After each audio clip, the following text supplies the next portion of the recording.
Okay, we're live.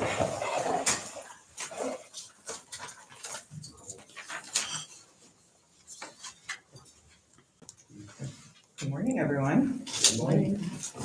I think we're going to start. Do we have to do the welcome roll call, or can we just go right into the governance committee? I mean, Do you have a quorum of your governance committee here? Or you can Flip just, the page, there's a, yeah, whole board. Your committee practice isn't formal, you don't necessarily, if somebody could just make note of who's in attendance. Yeah, I okay, think we just had one before the call. Dan Scaring called this morning, said we got called off to something, we can't make a meeting today. okay. Great.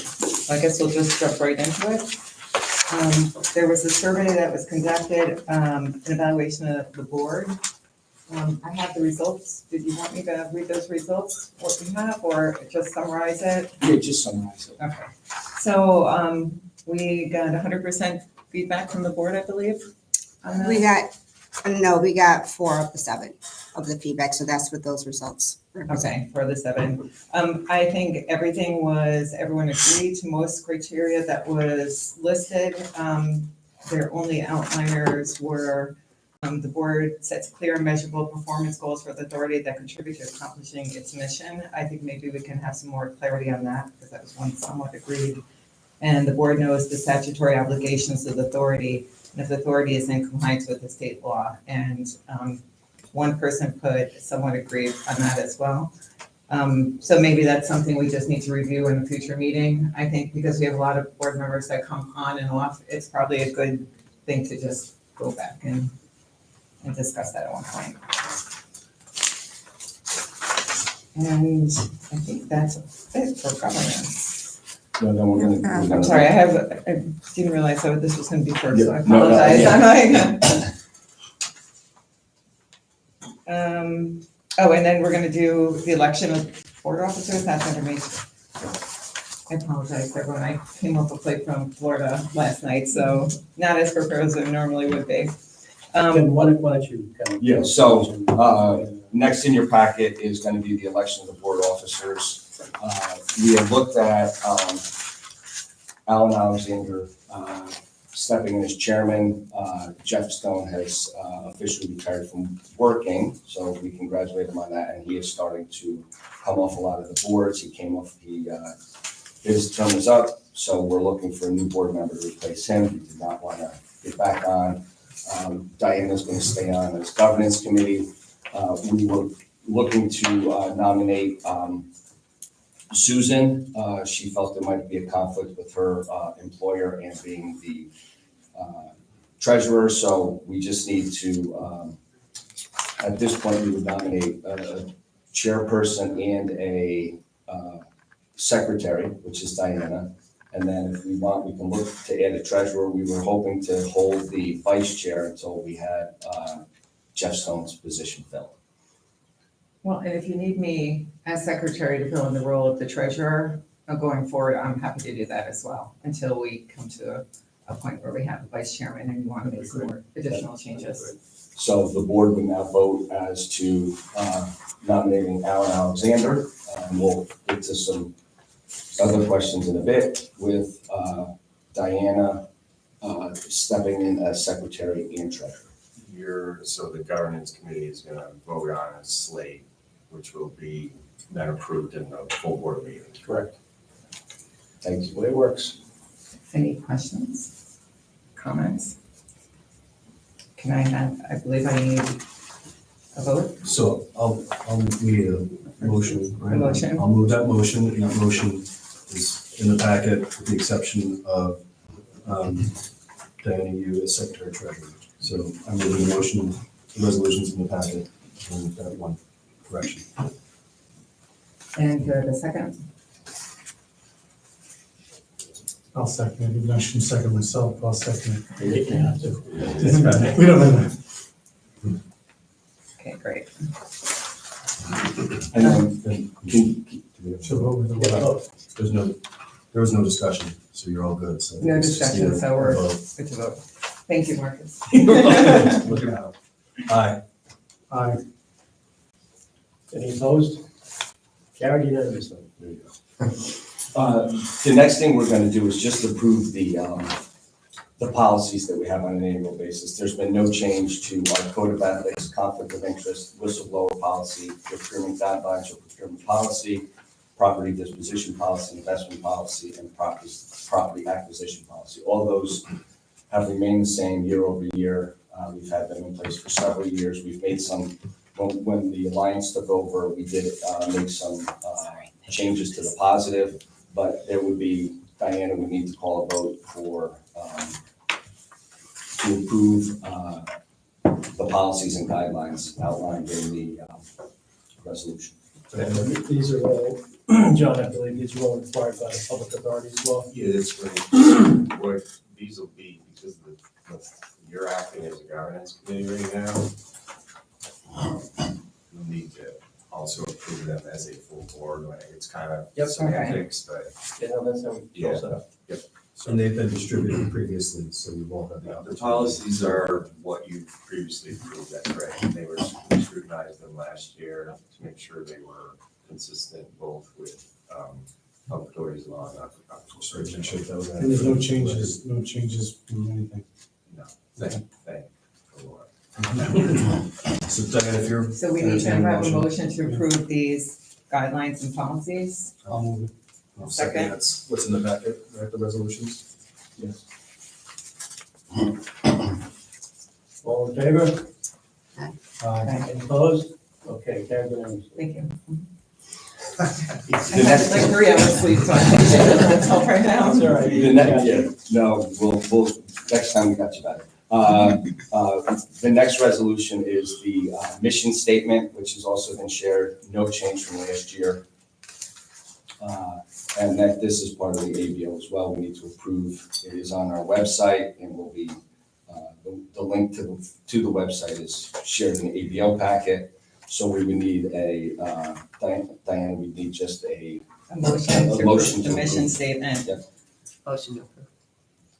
Can I have a second? I'll second it. And it's- Any That's comments, result here. discussion? So moved. Aye. Sorry. You have to vote in first. Any opposed? Okay, carried unanimously. So we did the confidential board evaluation. So, what's number 5? Yeah, yeah. Yeah, it has, typically, all the members need to take the ABO training course. We've checked all of you. Susan, you would be the only person that we would need to check, but I'm imagining that you've taken the ABO training course. At some point in time, I don't know if it's Okay. though. We'll What's just the timeframe? confirm, we can go onto the website, we can look to make sure Thank you. everybody's taking it. If not, we will let any members that have not taken it know that they need to retake it or take it for the first time. We took it a couple years ago, Yeah. so we're good. You should be. So one time. I know I haven't taken it. It's a one-time thing. For all the boards, Ron, you haven't taken it? We'll confirm. We don't have it. Okay. We will confirm, and if anybody hasn't taken it, we will let you know, and we'll get you the link so that you can take it at your office. So if there's no further discussion, I think we can entertain a motion to adjourn the nominating committee, unless anybody wants to go to executive It's session. a governance report. Right? Executive session, anybody? Do we need to enter and exit executive session, or do we just need to? No, you don't have to. We're good to go into it. You do have to adjourn. Motion to adjourn. I'll move. Any second? Second. Second. Second. All in favor? All in favor? Okay, so we'd like to welcome you all to the audit committee. We have to stop. No, it's all one. Let's continue. We're not doing The it. floor is yours. Separate. So, as Kevin just said, welcome. We will be attending members of the committee to serve as our roll call. We have, obviously Jeff and Dan. Danny, is that still calling? They're not here. So with that, I will turn it over to our very apt and qualified members. All right, well, thank you, Marcus. Good morning, everyone. I'm Kevin Testo, partner with the Bonadio Group. I think I know everybody, but just wanted to introduce myself. There is 4 documents. Don't worry, we're not going to go through page by page. There should have been 4 drafts that went out to the audit committee. And I'll start by looking at what's called the required communications letter. This is typically the report card of how an audit went. You may be familiar with these letters if you've sit on any other boards. It's a very clean letter. I'll start off by just saying that. You may recall back in November and December when we set out our audit plan for the year ending December 31st, 2024. We've performed all of those procedures. We have no issues that came up as part of the audit. And we plan to issue an unqualified, unmodified audit opinion. It's the highest level of assurance. We are required to tell you if there were any new accounting standards that were adopted during the year.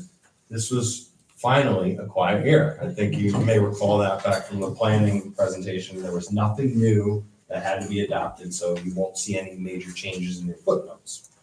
We are required to tell you if there's any estimates included in the financial statements. The most significant estimate is your allowance for loan losses. We now call it allowance for credit losses. I remember the standard last year where we had to implement CECL. I know the bankers on the board know all about that. So what sensitive or particularly important disclosures are included in the footnotes? We believe note 4 and note 7 are significant, and you'll see those when we go through the footnotes. But note 4 describes some of the detail of loans receivable and when you expect to collect those loans, and if there was any problems or troubled loans, which you have none. But again, you're disclosing to the public that that's important. And then note 7 describes any commitments and contingencies. Well, the real contingency here is that the organization is governed by the loan fund that could take back those funds at any time should they have any significant audits or whatnot. We had no difficulties encountered during the audit. Everything was provided to us on time, which allows us to be here in mid-March, only 2.5 months after your year end. And there was no corrected or uncorrected mistakes, no disagreements. We will ask management to sign the representation letter before we go final. And we believe we could ultimately finalize these no later than tomorrow or Monday at the latest. So, as I said, it's a very clean letter. We're going to now turn to the financial statements themselves. And I'll let our manager, Sam Zadrozny, go through some of the highlights of the actual financial statements. All right, thank you, Kevin. So starting off with the audit opinion, this is basically what Bonadio is responsible for the opinion pages. It essentially outlines our responsibilities, management's responsibilities. As Kevin pointed out, it's a clean audit opinion, which is the highest level of assurance that we can give. And really, there's no changes in the language from the prior year. There's no new standards that we had to worry about or that management had to consider, which is always a plus. So we'll dive right into the balance sheet. A few big ticket items are going to be our restricted cash, investments, and the loan portfolio, of course. Restricted cash is, it constitutes, there was a movement of roughly $2 million to investments this year. Investments constitutes those treasury bills, which on average earn 4.25%, which $7 million certainly is a nice return. The loan portfolio, we noted 4 new loans this year, 2 of the larger ones being Common Roots, and the other larger one being Data Network Marketing. And roughly, as you'll see on the cash flow page, it's 1.6 million of new loans dispersed this year. And as Kevin pointed out, all of it remains current, which is always great for the consideration of the allowance. I think it's important to note that with our efforts, Kevin Catalano's efforts, we confirmed over 20 of the lendees, and all were returned back without exception. So I think that's the best we've done. In prior years, there's always been a couple of stragglers here and there. We strive for 100% participation. No, Kevin made that perfectly clear in his emails. No, you need to respond. So we certainly appreciate those efforts. We are, as Kevin pointed out, in year 2 of that CECL standard. And since collections are so good, the amount remains relatively stable from the prior year. Just, I think it's within $1,000, so no big deal there. So assets remain very strong. Going down to current liabilities, the amount due to the Alliance is going to be Q4 expenses that ACBDC has, salaries, professional fees, and shovel-ready expenses that will be reimbursed by the Alliance, or reimbursed to the Alliance, excuse me. Moving on to the statement of activities, loan interest earned on the portfolio remains consistent. Investment interest did certainly go up this year, and that's because of Treasury bill interest rates being relatively high. Expenses did increase this year, but that's more costs associated with insurance, occupancy, salaries, and shovel-ready costs. But all in all, the bottom line did increase this year. So I think if we move on to the functional expenses, basically what I just said is outlined here, but I think focusing more on the cash flows is a bit more important. If we go to the cash flows from operating activities, the core business activities for the organization for net cash flows from operating activities remains very positive and an increase from last year. So your core of what ACBDC strives for is doing very positively. Looking down at the cash flows from investing activities, it'll show the detail of how much principal was collected on loans and how much were dispersed.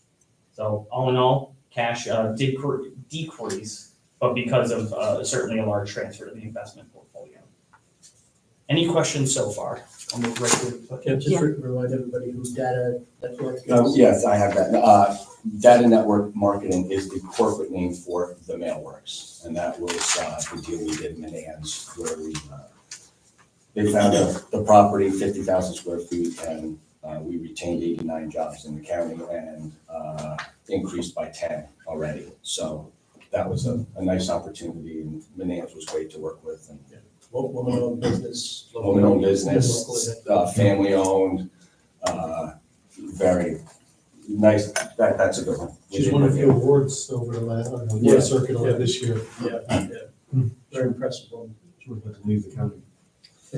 Yeah, they were ready to sign a lease. They were gonna buy a building in Waterford, or not Waterford, Mechanical, and this came up. It was a huge win for the county. 750,000 of a One more loan quick question too. before we- Yes, Oh, thank you.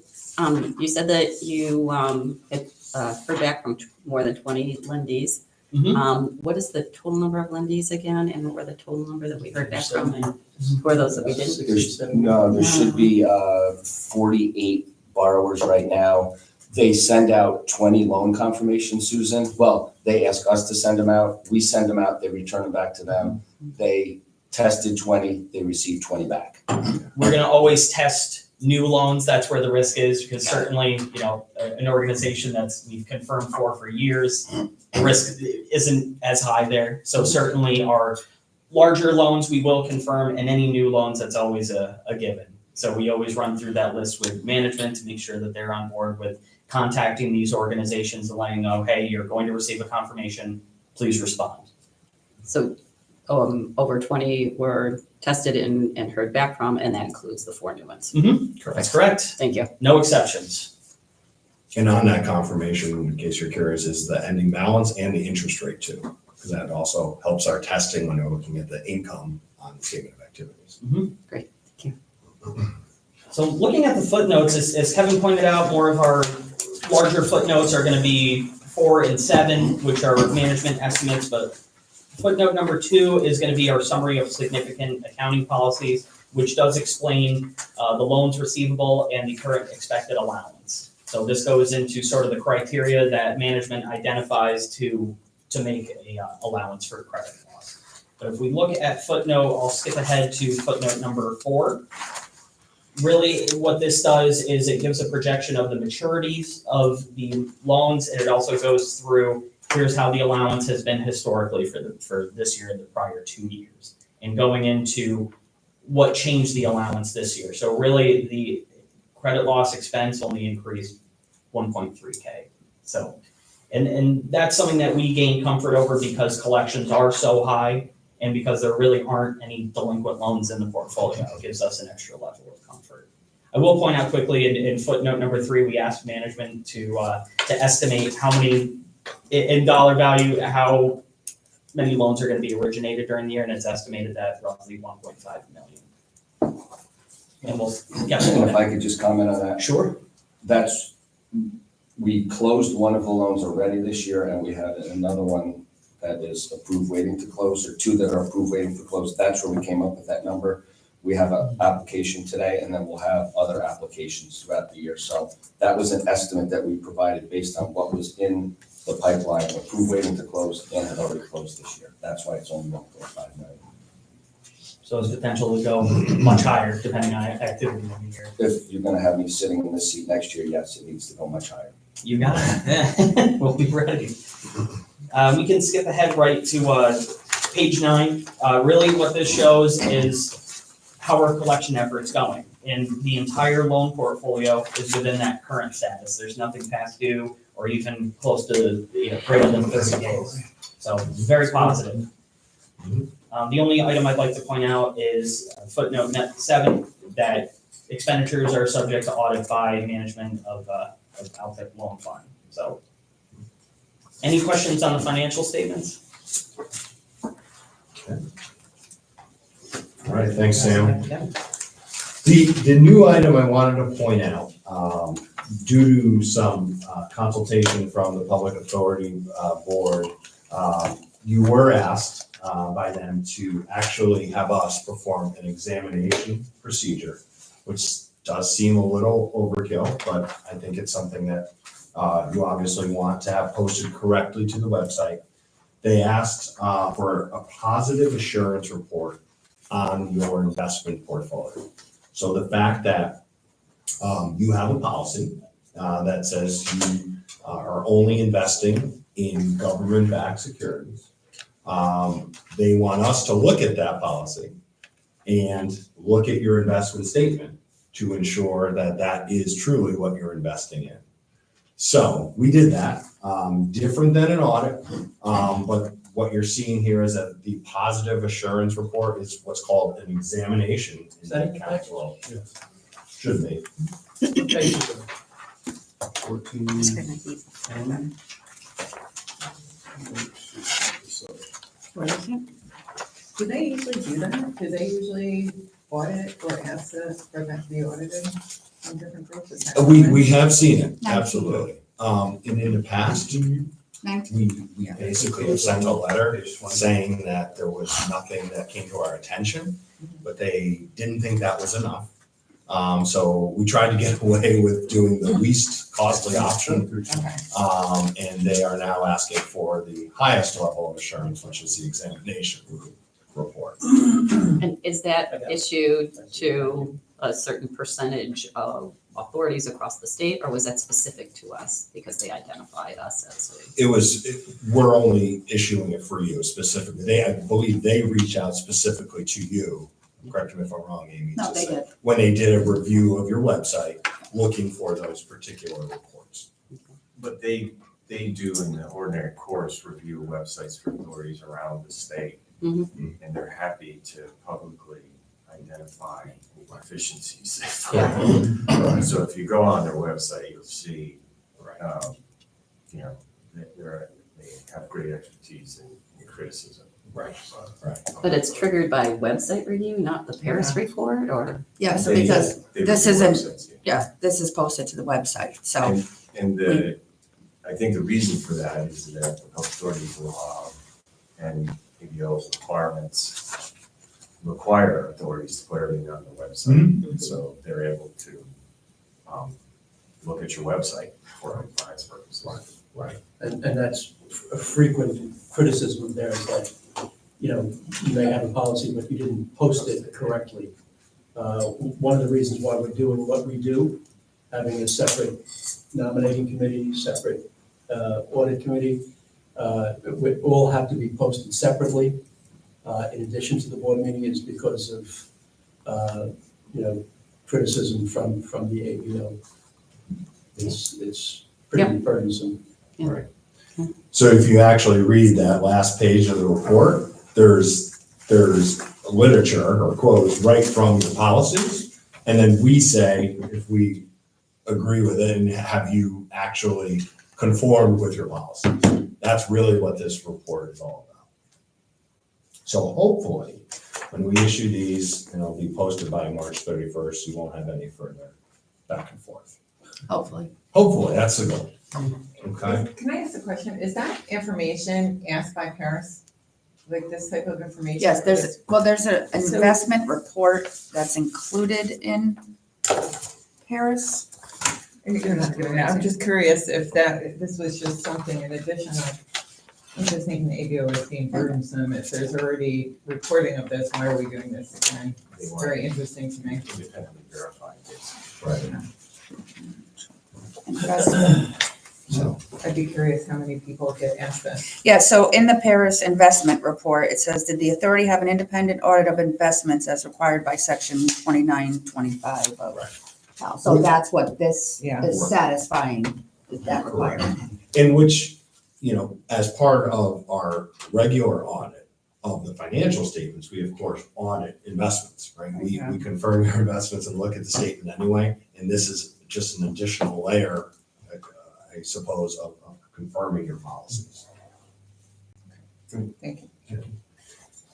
And the last thing I'll just point out, because this is another document that they want to see on their website, is the internal control matter. We look at internal controls as part of our audit. And essentially, I'm sorry, 87. Okay.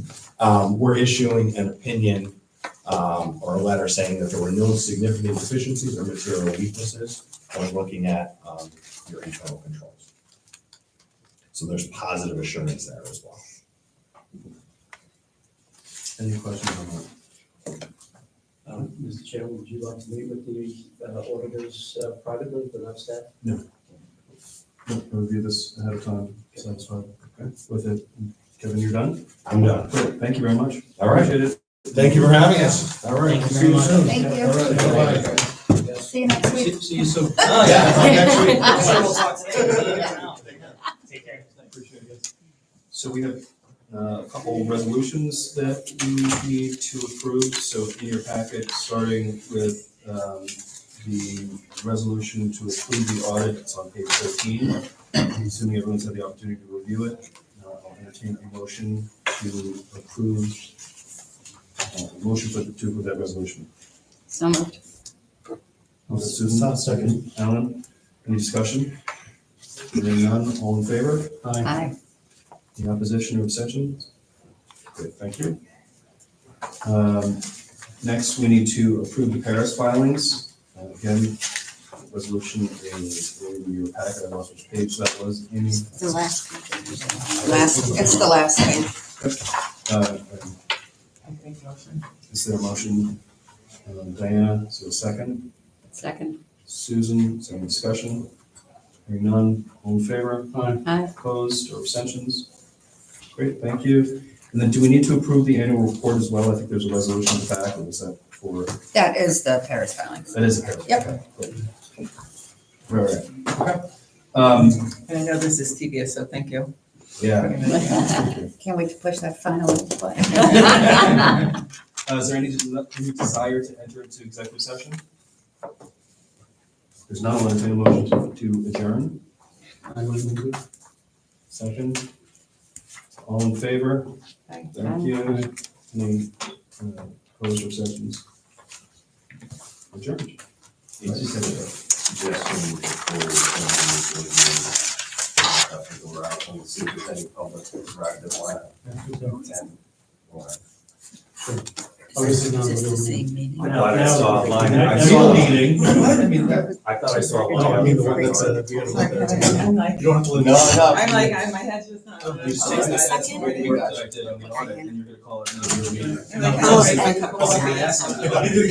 Thank you. Or Amy said, No, it's not official. I mean, the point was. Alan, if I just, it's always a pleasure. Hold on, so where are we with the meeting? We're still live, We don't have to go. No, it's go in. continuous. It's continuous? continuous. Just so the board understands, Amy has 5 audits, 5 Paris reports, all to do in a very short period of time. Amy, thank you for your hard work. You did a great job. And it should also be acknowledged that the auditors appreciate the ease of working with Amy as well. It's our job, obviously, to ensure that the audit is independent and complete, but it's you that has to do the work. So, thank you. Okay, Mr. Chairman, Welcome, everyone. I believe from our previous roll calls that we do have a quorum. And with that, I will ask that everyone who's had a chance to review the meeting minutes from November 21st. So ask if there are any corrections, edits, or comments on the minutes of the previous meeting. Or excuse me, this is November 21st.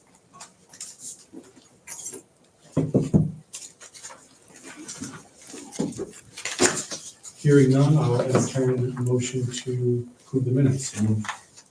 Second, Second. any discussion? All in favor? Aye. Any opposed or abstaining? Okay, unanimously carried. Meeting minutes are approved. I guess we just covered all the committee meeting reports, right? Yeah, we just need to do resolutions at the board level to approve all Okay. resolutions that we approve for each of the committees. So we'll now, at the board level, entertain a motion to approve the resolutions that were communicated to us via the committee meetings. Is there a motion? So move. Second. You would just need to make the change of Diana Ostroff For the becoming treasurer.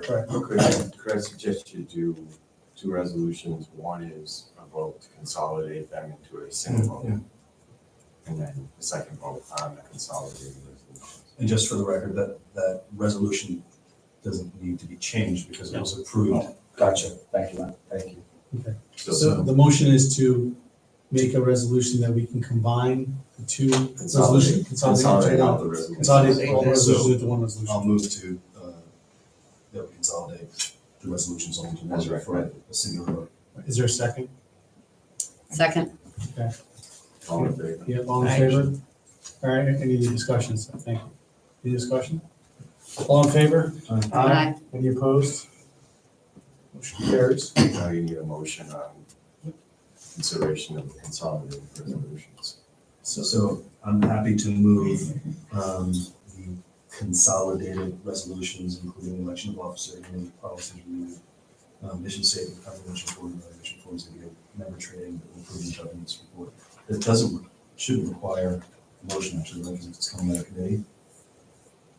Just needs to You're second. moving adoption of the resolutions you consolidated them all. I was just thinking- A single question, right? Yep. Now it's on a motion on the single question of adopting all of the resolutions recommended by committee. And this is just governance, right? Or- No, the first one was to consolidate all three, and then the second is All right, so whether is we're going forward. Is there a motion to consolidate, Nope, you've Nope, already done it. move the adoption Sorry. of move the adoption of? the Consolidated resolutions. resolutions, right? Okay, is there a motion? I'll- Okay, is there a second? If you were the first one, Yeah. I'll second.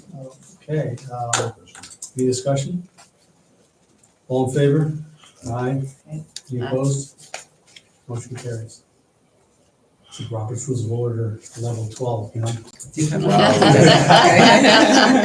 I'm making notes too. There's a lot going on. I have Robert's Rules of Order for Dummies. If anyone would like to. Great, so I think we're good. Next, Amy's CFO report? In your package, you'll find the financial statements for year-to-date, February. So I'll start with the statement of net position. Our cash balance as of February was $9 million roughly. Of that, we have 7.3 million in treasury bills. As mentioned by the auditors, our loan receivable is current at 11.2 million. Liabilities, we have $258,000, which is due to the Alliance for expenses and shovel-ready expenses, which that's comprised of actually Q4 of 2024 and January and February. Is there any questions on the statement of net position? Okay, so I'm going to move on to the budget versus actuals. So year-to-date February, our total operating revenues were roughly 66,000 compared to a budget of 58,000. And total operating expenses were 113,000 compared to budgeted 118,000.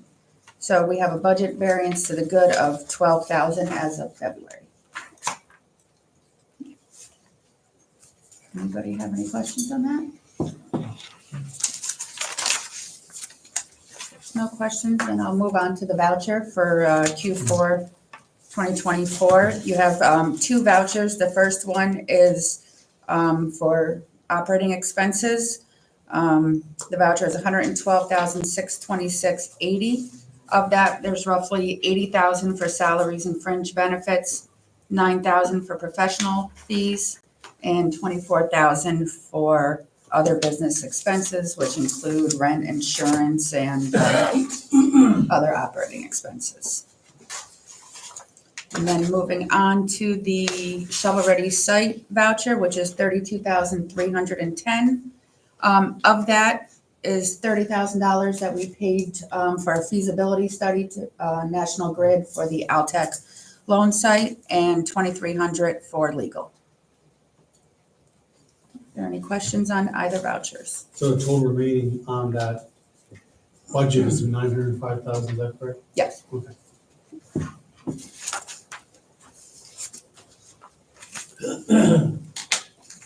Is it for me, Fanny? We don't have to approve the report. So Kevin, you Yeah, just, let me, we all know that a lot of things are kind of in flux in our federal government right now, and that has had an effect on our economic development program.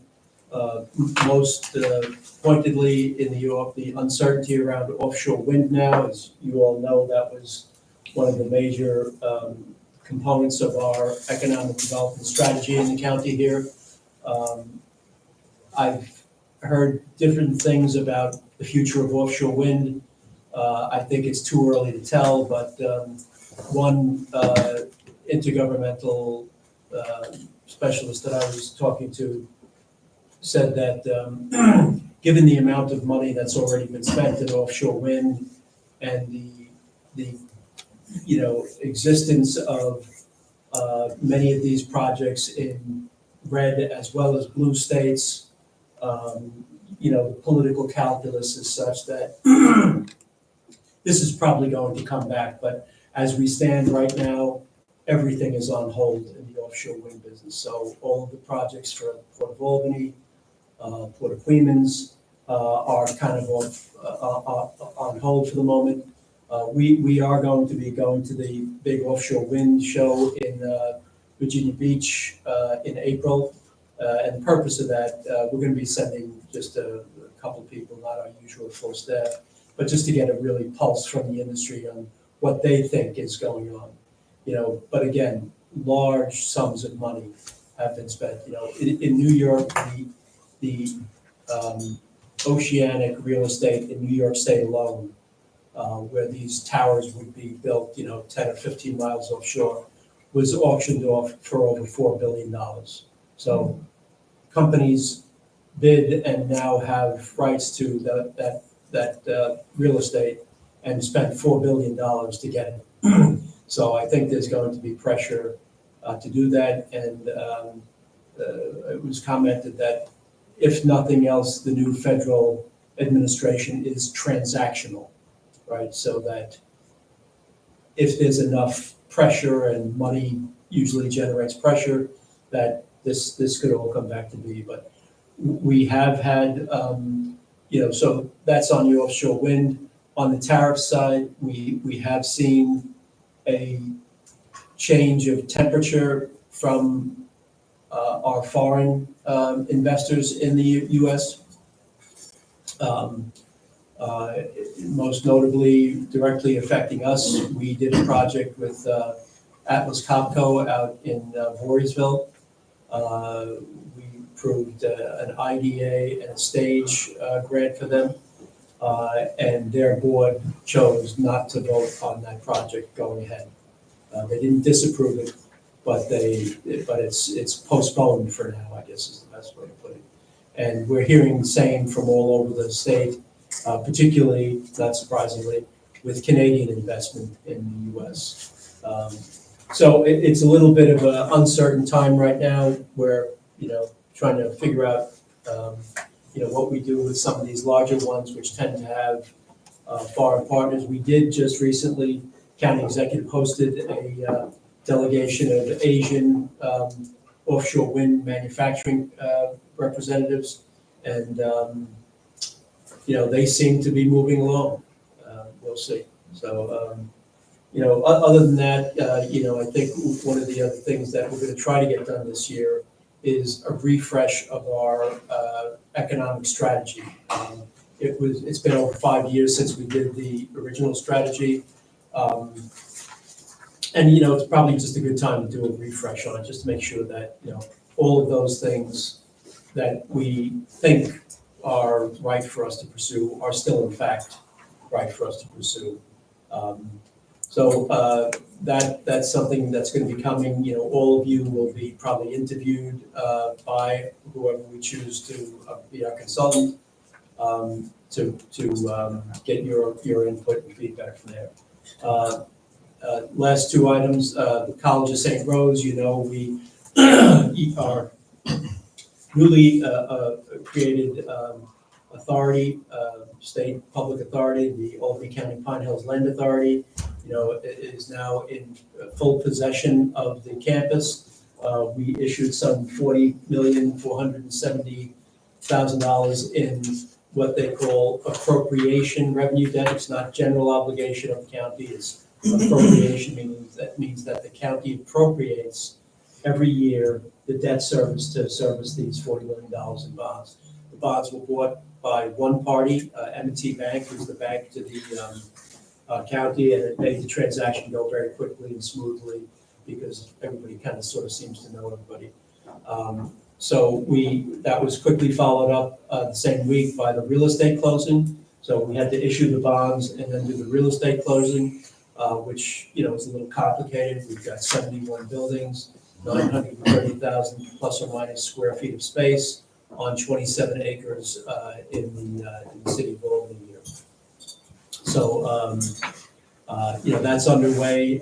We have an RFP out and responses back on a company to do a comprehensive redevelopment plan for the campus.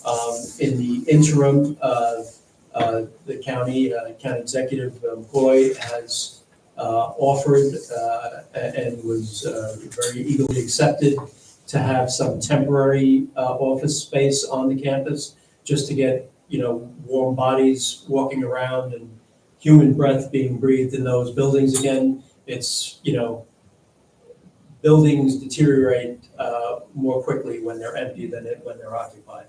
And to that point, the new authority, which we all manage, the Alliance, we hired 15 people. They now have 15 staff members who are the former security and maintenance people for the campus who've done a great job in keeping those buildings secure and, stopping people from breaking in and making sure the operating systems were working. So they are now employees of the authority. And so, we're going to be moving along with a redevelopment plan. And I would suspect that there may be some large projects that might kind of preempt the planning process, but that's still left to be seen. A lot of these buildings on the campus are what the real estate folks call single-purpose buildings. They're not easily converted into office or housing or anything else other than the purpose for which they were built, which is academic instruction. The Mastery Performing Arts Building is a perfect example. It is an absolutely spectacular building, but it was built solely and exclusively for musical, educational, rehearsal, and performance service, activities. So, we'll see how we get on that. Lastly, and one you probably all heard about in the newspapers, we were charged with the demolition of the central warehouse. We went through a competitive bid process, selected a bidder, and one of the disgruntled bidders has brought suit against the Alliance, and we've hired counsel and will be aggressively defending our process against, in that lawsuit. Both parties have agreed to hold off entering into any contracts until the end of April, and at which point, by then, a judge will be assigned to the case, and, we'll see where we go from there. It's what is known as an Article 78 proceeding. But everybody's pretty comfortable that, the alliance is on firm legal ground. We are not commenting any further on this to the press or to anyone else. The obvious reason that it's an active lawsuit. But, all this really does is just delays, once again, the demolition of Central Warehouse. It's hard to believe. If it was easy, it would have been done a long time ago, right? That's what I don't think people realize. That's true, but it always seems to be delayed by somebody, a tax foreclosure issue or some, unrelated legal proceeding to the demolition anyway. At some point, the building might fall down on its own self, which we don't want to happen because that can be troublesome. But, that's a good point, let's not forget, that did happen. Debris from the building fell off, landed on tracks, and it halted Amtrak service for several days. And that is all of Amtrak's traffic going west and north. Travels right, Busiest corridors. If you could open the window, you could almost touch the building.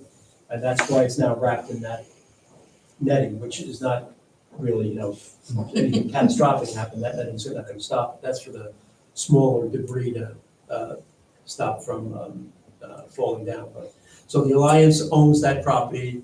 Obviously, we bought it from Redburn, and we gotta move along and get through the lawsuit and then take that building down.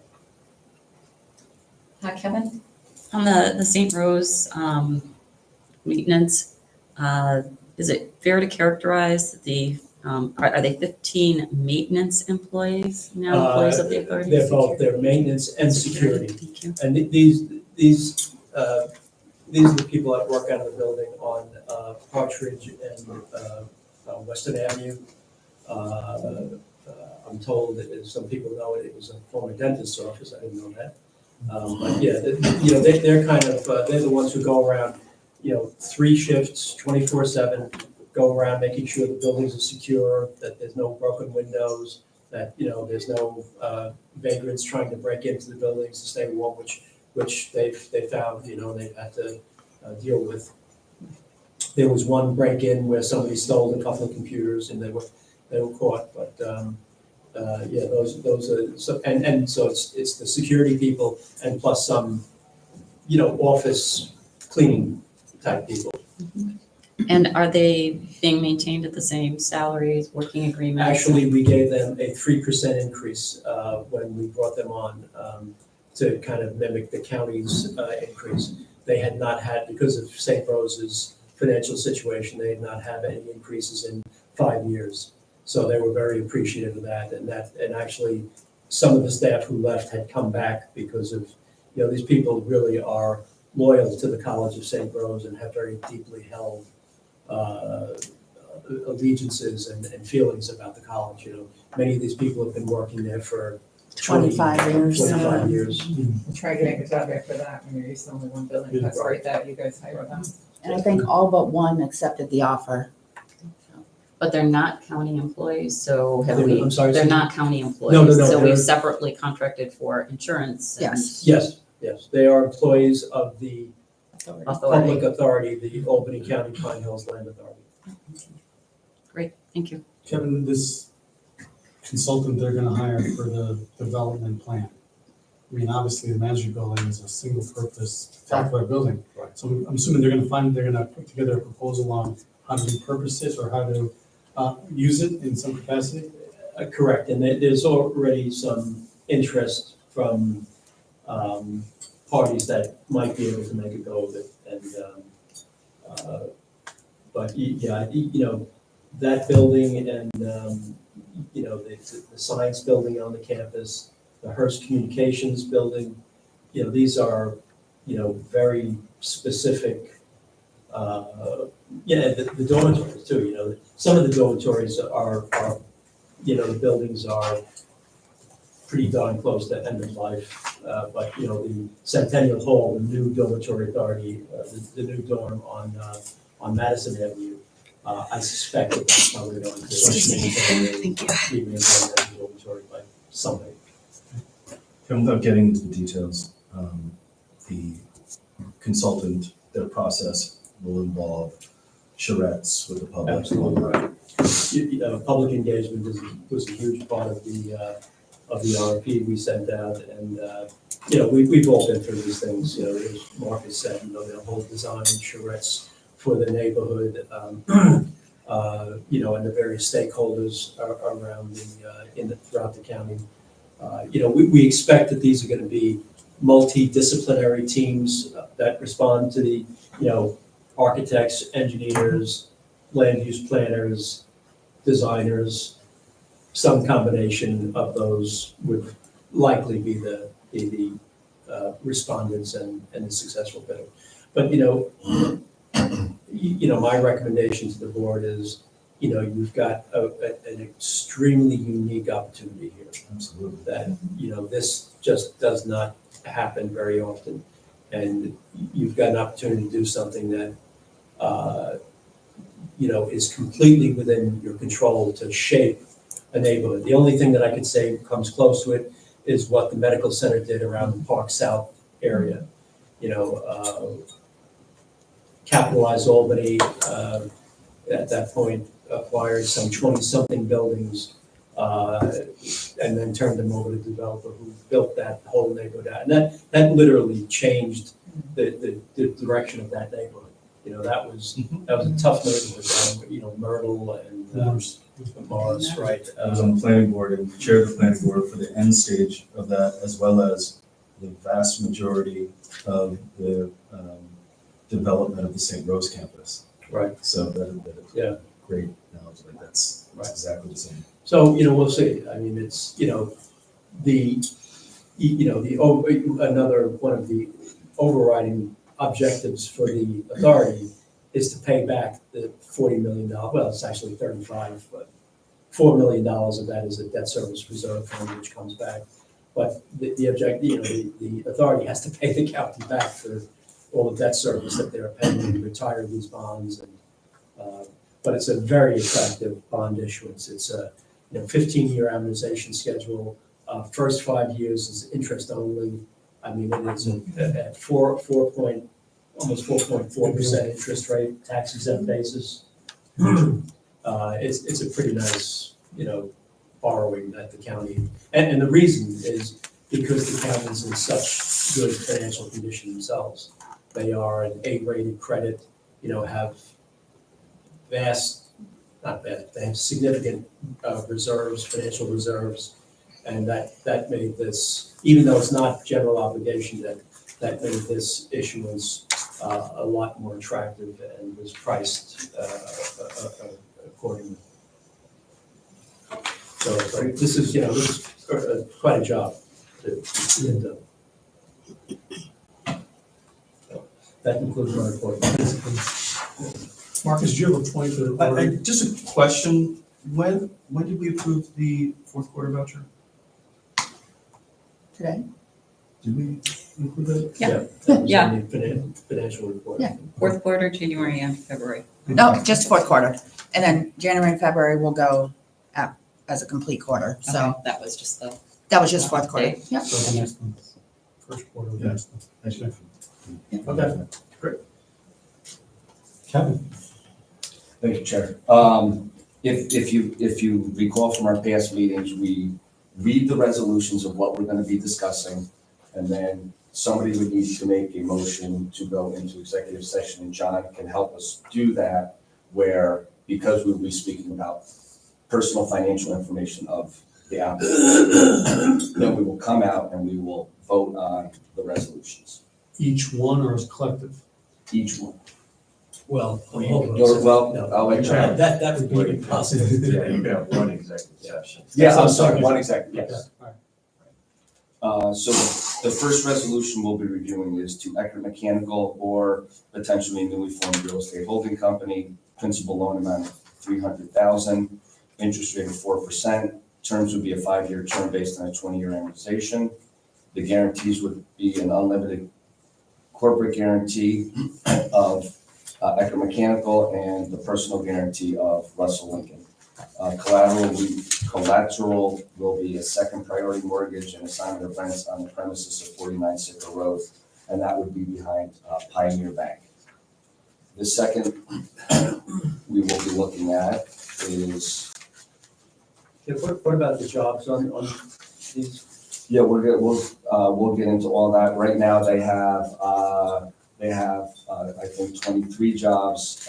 They are a union shop, and they'll be adding 6 more, 4 more field people and 2 more office people for their growth. This is local number 7, right? Yes. The next resolution we'll be reviewing would be Fallon Wellness Pharmacy. They were looking to increase their loan amount from $300,000 to $400,000, and we can get into why that took place, and all other terms and conditions would be the same. Again, you can talk about the jobs in open session. Oh, yeah. I'll have to look in my file, but there was an addition of like 4 or 5 jobs in the plus the 10 or 12 she currently has. We have 3 renewals to review. The first one would be the Brady Agency. We would renew the actual balance at closing, not to exceed $106,046.39. The new interest rate would be 4%. It would be a 5-year term based on a 15-year amortization. Very little job growth there. The next resolution is Men's Inc. Barbershop and Village. We would be renewing no greater than $104,098.31 at 4%, 5-year term over a 15-year amortization. That was a new business that opened up during COVID. And then the last one would be Adams Corner, which you may know as the Strange Center for Integrated Medicine. We would renew their loan. We'll be reviewing the renewal of their loan not to exceed $244,013.70 at 4%, 5-year term, and a 5-year fully amortizing loan. So you have the prerogative to, as a board, move into executive session to discuss the credit history of particular people or individuals. If you're so inclined, you would make that motion to move into executive session to discuss the credit history of particular individuals in relation to the loan proposals that Mr. Catalano just reviewed.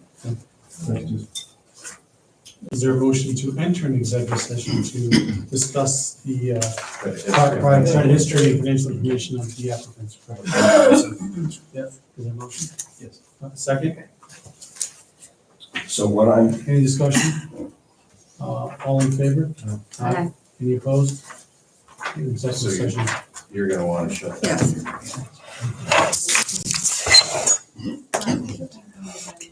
Because you're very good at this.